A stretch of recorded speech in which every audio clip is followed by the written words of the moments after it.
Ilman, penting juga kamu. Iya, sorry ya, telat. Udah aku siapin nih bahan-bahan bikin layangan. Mana? Nih.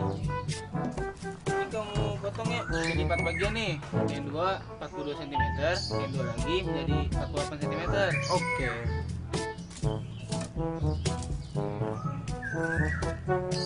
Dap, aku lupa beli benang. Lah kok bisa lupa? Ya udah suruh beli dah. Beli. Tapi kira-kira berapa sentimeter yang Udah, dibutuhin ya? beli aja sono. Banyak pasti.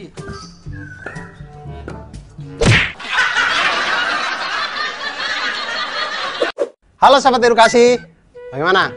Kapan terakhir kali kalian main layang-layang? Atau membuat layang-layang sendiri gitu?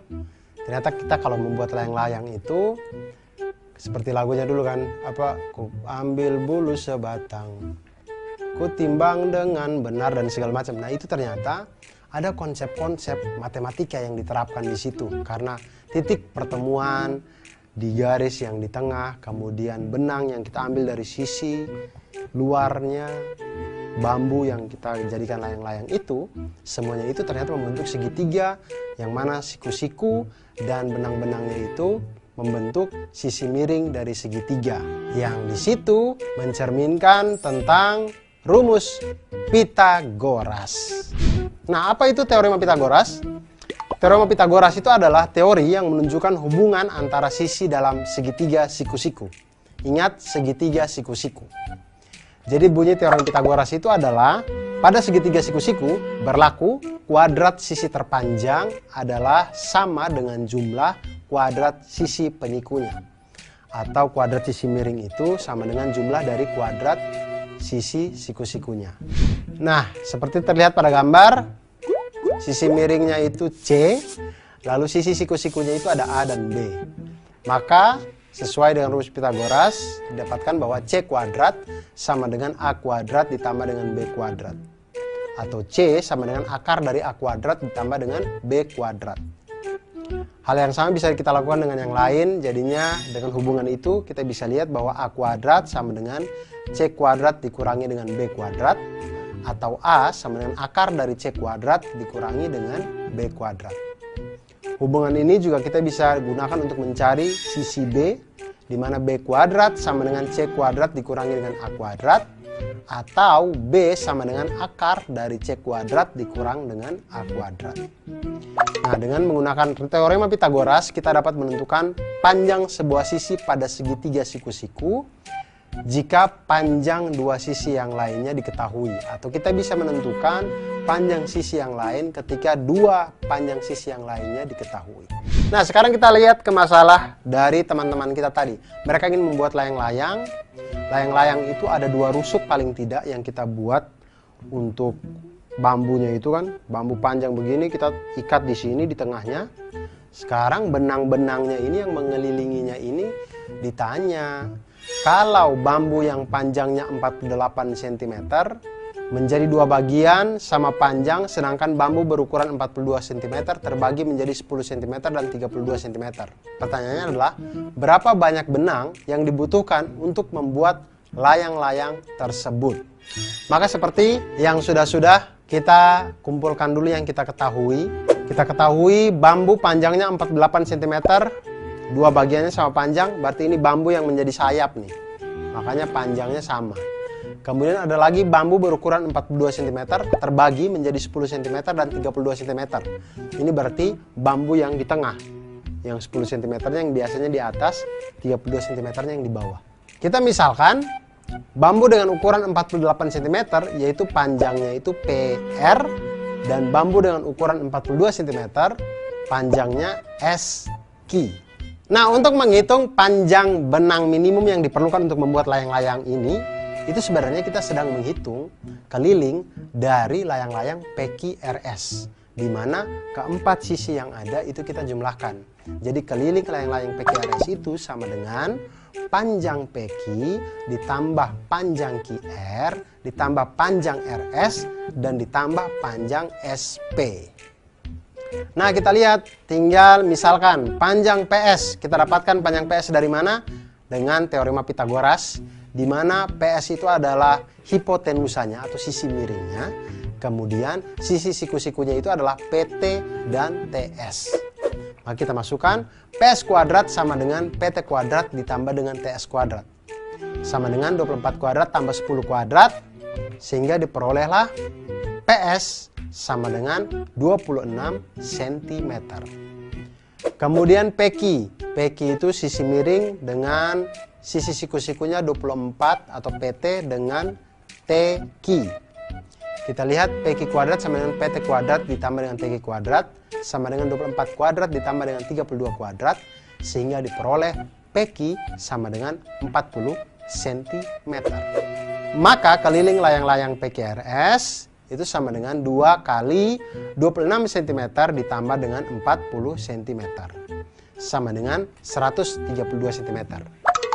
Jadi banyaknya atau panjang minimum benang yang kita butuhkan untuk membuat layang-layang PQRS adalah 132 cm. Nah, sahabat edukasi, itu tadi pengawalan tentang Pitagoras. Ternyata dari Pitagoras kita bisa menghitung atau kita bisa mengetahui hubungan antar sisi-sisi di dalam sebuah segitiga siku-siku. Dari Pitagoras juga kita akan belajar tentang banyak hal. Dan dengan ilmu matematika kita menjadi insan yang lebih baik dan insan yang mantul. Manfaat betul.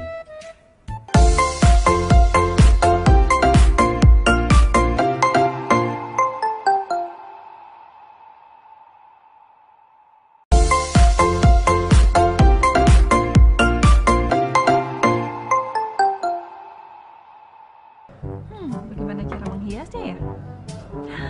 Hasan, Hafiz, sini.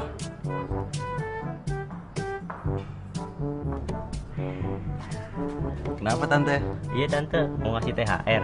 Ah, kamu. Itu nanti. Sekarang kalian bantu Tante menghias 2 kotak ini dengan pita merah ya. Tante mau dipitain juga nggak? Nah, nanti Tante tambah cantik dong. Ah Tante bisa aja. Menghiasnya di bagian diagonalnya ya, seperti ini, yang rapi, biar cantik seperti Tante. Ah Tante bisa aja. Nah, sekarang kalian kerjakan dulu ya. Tante tinggal dulu. Hasan, kok ini disuruh dibikin diagonal ya? Kenapa nggak dililit aja? Kan lebih gampang. Ya sih, tapi suka-suka Tante apa? Ayo kerjain lah. Yaudah, yaudah.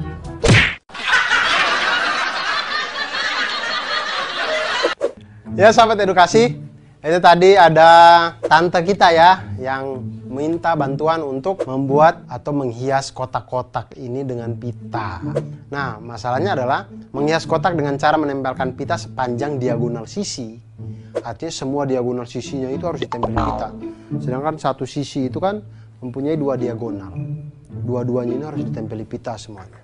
Lebih jelasnya perhatikan sketsa berikut. Nah, jika kita ambil bagian atas kado, maka akan tampak seperti ini. Terlihat diagonal sisi pada kado membentuk segitiga siku-siku.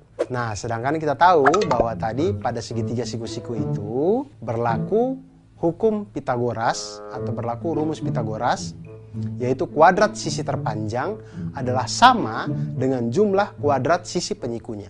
Seperti segitiga dengan hipotenusa atau sisi miringnya C dengan sisi siku-sikunya A dan B, maka bisa dituliskan dengan C kuadrat sama dengan A kuadrat ditambah dengan B kuadrat. Atau C sama dengan akar dari A kuadrat ditambah dengan B kuadrat. Hubungan yang lain juga bisa dari itu, bisa kita cari A kuadrat sama dengan C kuadrat dikurangi dengan B kuadrat, di mana A sama dengan akar dari C kuadrat dikurangi dengan B kuadrat. Dan kita juga bisa mencari sisi B-nya, B kuadrat sama dengan C kuadrat dikurangi dengan A kuadrat sama dengan atau B sama dengan akar dari C kuadrat dikurangi dengan A kuadrat. Masalah yang ditimbulkan tadi adalah yang harus kita selesaikan adalah berapa panjang pita yang dibutuhkan untuk menghias dua buah kado secara diagonal. Nah, jika kado pertama itu berbentuk balok dengan ukuran panjang 16 cm, lebarnya 12 cm, dan tingginya 8 cm. Dan kado kedua itu berbentuk kubus dengan panjang sisi 20 cm. Berapa banyak pita kado yang kita butuhkan? Nah, kita lihat kado yang pertama, balok. Balok itu memiliki 6 sisi yang terdiri dari 3 pasang sisi yang saling kongruen, yaitu sisi atas dengan sisi bawah, sisi alas dan sisi tutup itu sama-sama kongruen, sisi depan dan sisi belakang sama-sama kongruen, dan yang ketiga adalah sisi samping kiri dan sisi samping kanan itu juga saling kongruen. Sisi yang berhadapan itu saling kongruen. Jadi kita lihat di sini, kita bagi seperti pada gambar. Sisi panjang kali lebar itu adalah sisi alas dengan sisi tutup. Itu sama-sama kita kali 2. Kemudian sisi panjang kali tinggi itu adalah sisi depan, itu sama dengan sisi belakang. Kemudian sisi lebar kali tinggi itu adalah sisi samping, itu sama di kiri dan kanan. Masing-masing semuanya kita kali 2. Oke, lalu kita lihat diagonal pada masing-masing sisi balok. Setiap sisi balok mempunyai 2 diagonal, berarti kan? Nah, diagonal sisi yang pertama itu adalah diagonal sisi yang pertama didapatkan dari akar dari P kuadrat ditambah dengan L kuadrat. Sama dengan 16 kuadrat ditambah dengan 12 kuadrat, sama dengan akar dari 400 sama dengan 20 cm. Ini untuk diagonal dari sisi yang pertama. Diagonal sisi yang kedua dapatkan dari akar dari P kuadrat ditambah dengan T kuadrat sama dengan akar dari 16 kuadrat ditambah dengan 8 kuadrat sama dengan akar dari 320 sama dengan akar dari 64 kali 5 sama dengan 8 akar 5 cm atau 17,8 cm. Kemudian diagonal sisi yang ketiga yaitu akar dari T kuadrat ditambah dengan L kuadrat sama dengan akar dari 8 kuadrat ditambah dengan 12 kuadrat sama dengan akar dari 208 sama dengan akar dari 16 kali 13 sama dengan 4 akar 13 cm atau 14,4 cm.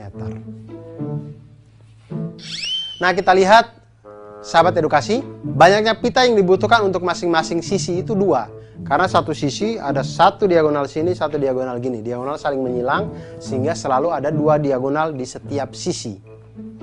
Nah, karena balok itu memiliki 3 pasang sisi yang kongruen, maka banyaknya pita secara keseluruhan adalah 2 kali 2 buah untuk diagonal yang pertama, 2 kali 2 buah untuk diagonal yang kedua, dan 2 kali 2 buah untuk diagonal yang ketiga.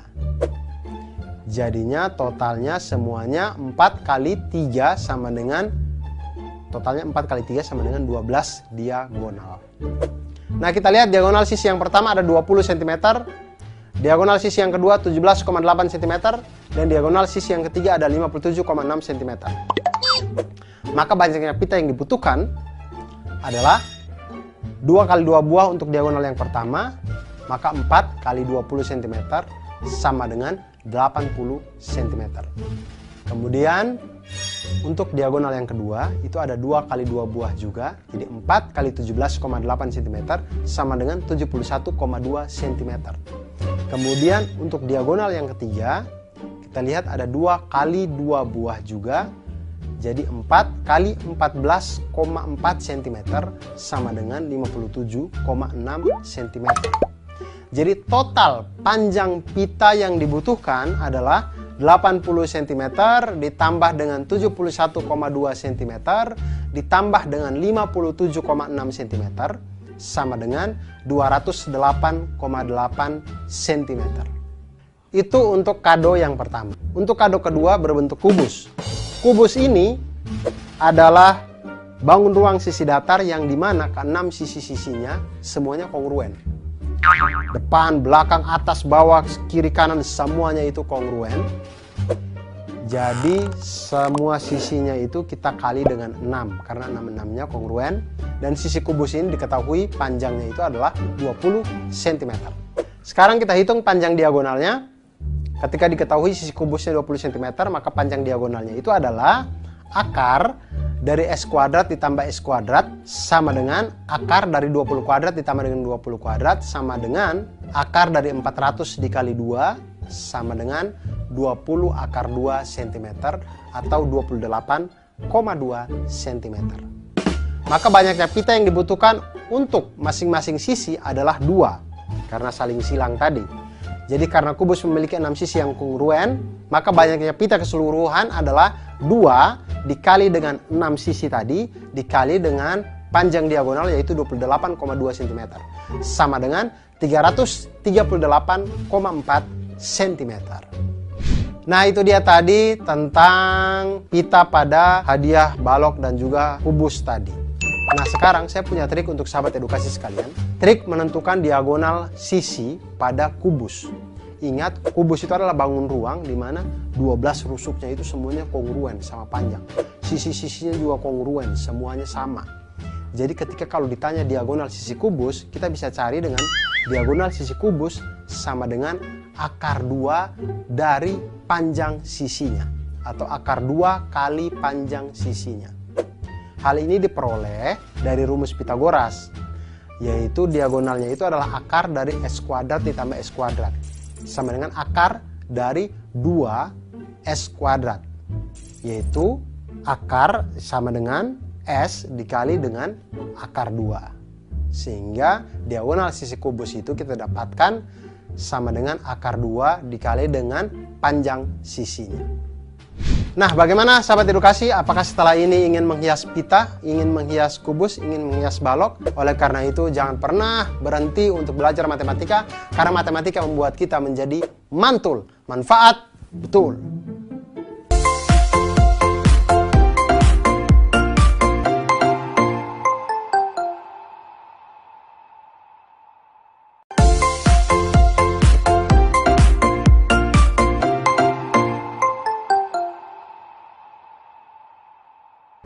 Ya adik-adik kita berkumpul. Kandang ngumpul, Kak. Iya makanya suruh berkumpul. Oke, kalian akan saya bagi menjadi beberapa tim. 2 tim Kak. Tim merah sama biru kayak acara safety itu Kak. Itu mah sebelah. Ya makanya dengerin dulu. Jadi tugas kalian nanti akan mengukur tinggi tembok. Kalian bebas mengukur menggunakan alat yang saya bawa ini. Jadi yang tercepat dan yang terbenar akan mendapatkan hadiah. Wah. Ngukurnya pakai apa, Kak? Ya pakai inilah, masa pakai jari. Jadi kalian mengukur pakai alat ini. Setelah kalian mau kayak gimana, yang penting alatnya pakai alat ini. Siap semua? Siap. Mantap. Itu kita ngitung ngukurnya manjat tembok baru ngukur pakai penggaris sama meteran atau gimana dah? Nggak tahu dah. Tahu dah. Nggak tahu dah. Nggak tahu. Tahu dah.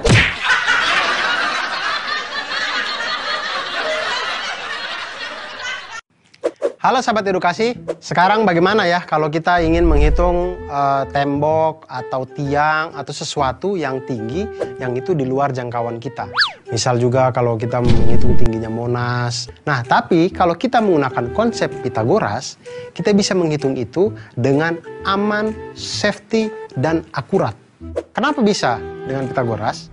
Karena Pitagoras itu dalam segitiga siku-siku berlaku kuadrat sisi miring itu sama dengan jumlah dari kuadrat sisi siku-sikunya. Nah, di sini kalau kita lihat ada segitiga dengan sisi miringnya C, kemudian sisi siku-sikunya itu A dan B, maka bisa dituliskan C kuadrat sama dengan A kuadrat ditambah dengan B kuadrat. Atau C sama dengan akar dari A kuadrat ditambah dengan B kuadrat. Nah, hal yang sama bisa kita lakukan pada sisi A. A kuadrat sama dengan C kuadrat dikurangi dengan B kuadrat. Atau A sama dengan akar dari C kuadrat dikurangi dengan B kuadrat.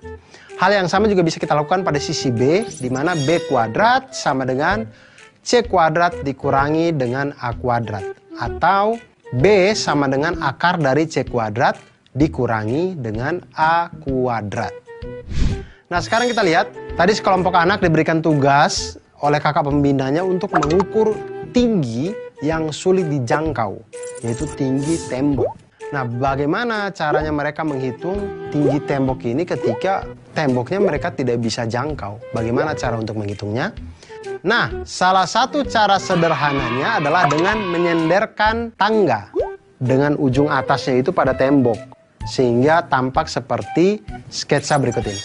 Lihat, tangga atau bambu atau kayu, jangan senderkan harapan di situ, jangan, karena tidak akan membentuk apa-apa. Senderkanlah tangga atau kayu atau bambu sehingga membentuk segitiga dengan benda yang kita tempelkan tadi atau tangga yang kita tempelkan tadi sebagai hipotenusanya atau sisi miringnya. Di situ kita bisa namakan sisi C, sisi A, dan sisi B. Jika kita perhatikan kan kita bisa menggunakan teorema Pitagoras pada di sini. Langkah pertama untuk mengetahui tinggi tembok adalah dengan mengukur panjang tangga terlebih dahulu. Jadi sebelum kita senderkan, kita hitung dulu nih panjang tangganya nih. Sudah ketahuan, baru kita tempelkan, kita misalkan itu sebagai sisi miring atau sisi C. Nah, langkah kedua, ukur jarak antara ujung bawah tangga dengan tembok. Kita misalkan ini sebagai A.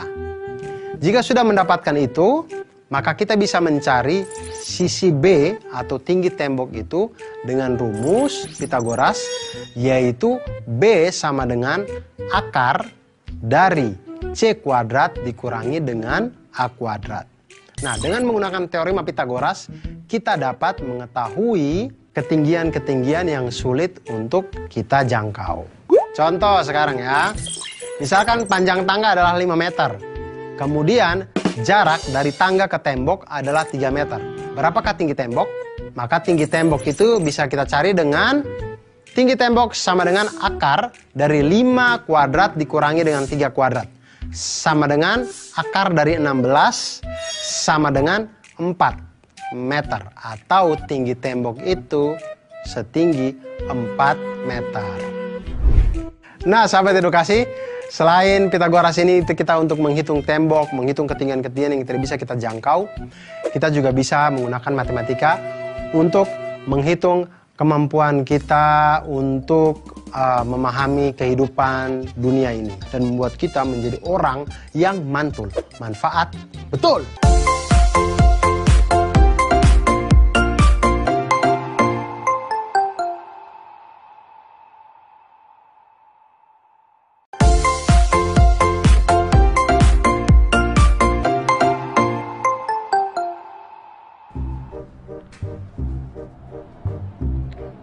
Mah, gimana nih, Mah? Udah siang nih, Mah. Jadi berangkat gak? Iya jadi, tapi anak-anak kemana? Gak tahu kemana mereka. Ah, ini dia. Lama amat sekalian. Aduh. Kalian pada kemana sih?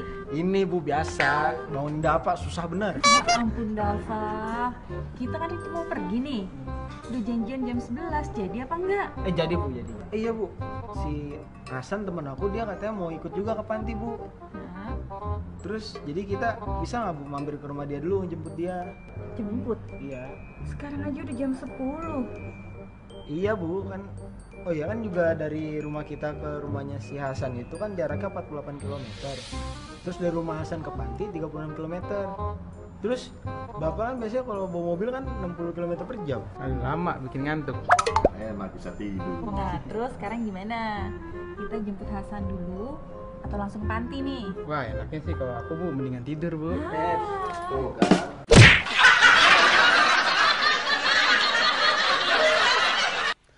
Halo sahabat edukasi, bagaimana menurut kalian? Semisal ayah yang tadi itu, kalau dia pergi ke rumahnya temannya dulu, apakah ayah bisa hadir di panti asuhan itu tepat waktu? Saya juga tidak tahu, oleh karena itu mari kita coba hitung ya. Tapi ini luar biasa ya. Kalau kita lihat dari gambar ini, kita lihat di situ, rumah ayah ke panti asuhan, kemudian rumah ayah ke tempatnya Pak Denny, ini semuanya ini membentuk segitiga. Saya berpikir ini dia tinggal di mana sampai jalannya bisa selurus itu ya. Kok bisa membentuk segitiga siku-siku? Ini dia hidup di dunia mana ya rumah ayah ini ya? Ya, tapi itu dia matematika. Matematika itu memang bisa membuat sesuatu menjadi lurus.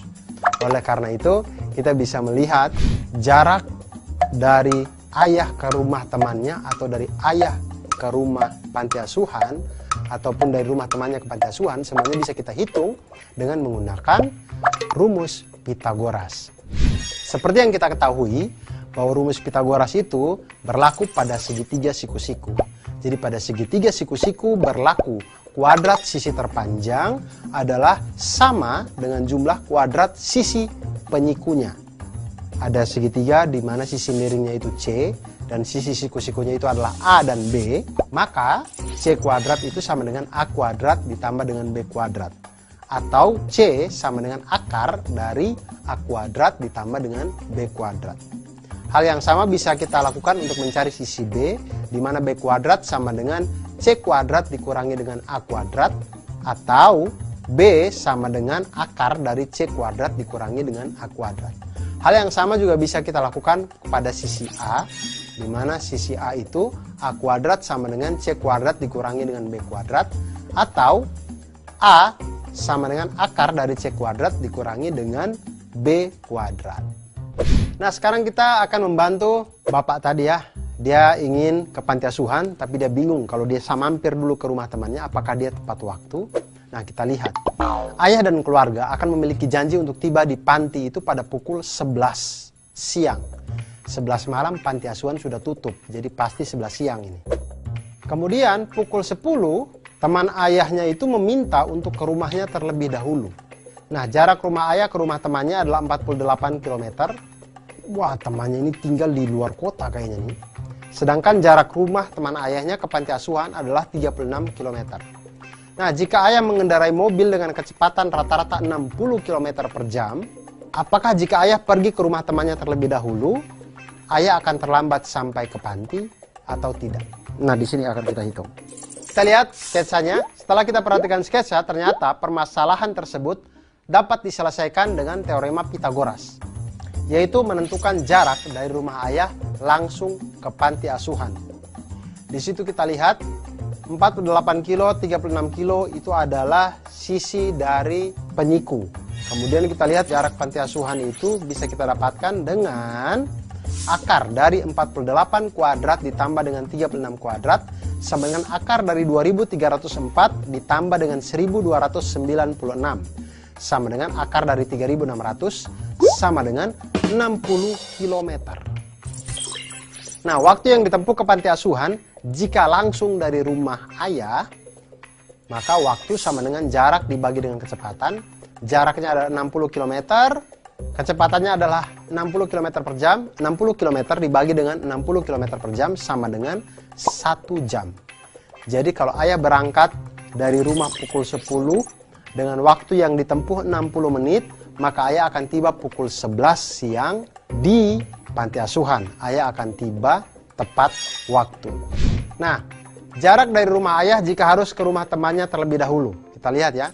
Kalau ke rumah temannya lebih dahulu berarti 48 ditambah dengan 36 sama dengan 84 km. Nah, waktu yang ditempuh ke panti asuhan jika ayah harus ke rumah temannya terlebih dahulu adalah jarak dibagi dengan kecepatan sama dengan 48 tambah 36 dibagi dengan 60 sama dengan 84 km dibagi dengan 60 km per jam sama dengan 7/5 jam, atau 7/5 dikali dengan 60 menit sama dengan 84 menit. Artinya kalau dia berangkat dari rumah pukul 10 dengan lama waktu 84 menit di perjalanan, maka dia akan tiba di panti asuhan pada pukul 11:24 menit, atau ayah akan terlambat datang selama 24 menit. Itu pun kalau dia di rumah temannya tidak nongkrong-nongkrong dulu. Nah, itulah dia sahabat edukasi. Dari belajar matematika ini kita belajar agar kita menjadi orang yang mantul, manfaat betul.